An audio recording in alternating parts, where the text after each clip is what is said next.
కొట్టినందుకు మాకు తగిన శాస్తి చెప్పినామండి. రేవంత్ రెడ్డి గారు చాలా మంచి బుద్ధి చెప్పారు, మీకు ధన్యవాదాలు. ఇంకో విషయం ఏంటంటే 22 నెలల నుంచి ఒక్క రూపాయి రాలేదండి. నేను మే నెల 2024లో రిటైర్ అయినా. నేను మే నెల 2024లో రిటైర్ అయితే ఇంతవరకు ఒక్క బిల్లు రాలేదు. నా పరిస్థితి ఏంది? ఇక బిల్లుస్ వస్తాయని చెప్పేసి ఈఎంఐలు పెట్టుకొని పిల్లల పెళ్లిలు అవి ఇవి చేస్తే నాకు పెన్షన్ మిగులుతలేదు. అప్పుల బాధతోటి ఇంకా మేము లోపలికి అవుతున్నాం.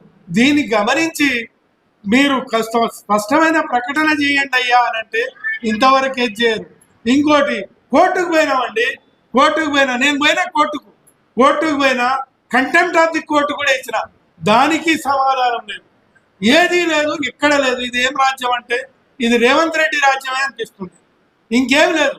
ఇక నువ్వు సక్సెస్ చేసింది ఏందయ్యా అంటే అందాల పోటీ సక్సెస్ చేసినావు, కానీ ఇంకా ఏం లేదు.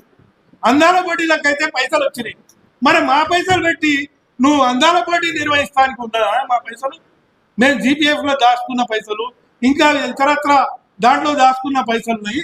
నువ్వు అందాల పోటీకి నిర్వహిస్తే మా పరిస్థితి ఏం కావాలి?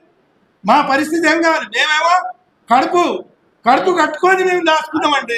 ఆ పైసలు తీసుకుపోయి నువ్వు వేరే వేరే సంక్షేమ పథకాలాపన మీకు మీ ఏ యాభై ఇయ్యను, ఇది ఒక ముఖ్యమంత్రిగా సమాధానాలు ఇస్తున్నాం. ఇదొకటి. ఇక మా ఉద్యోగ మిత్రులు, జేఏసీ నాయకులు మా దృష్టికి రాలేదు.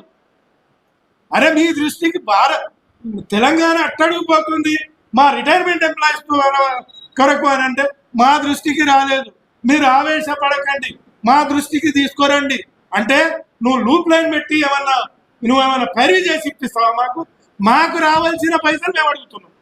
మీ దక్షిణ్యం వద్దు, మాకు రావాల్సిన పైసలు తక్షణమే ముఖ్యమంత్రి కానివ్వండి, ఇందులో మంత్రివర్గులు కానివ్వండి, మా నల్లగొండ జిల్లా మంత్రి కానివ్వండి, స్పష్టమైన ప్రకటన చేసి మాకు ఇస్తావా, ఇయ్యవా?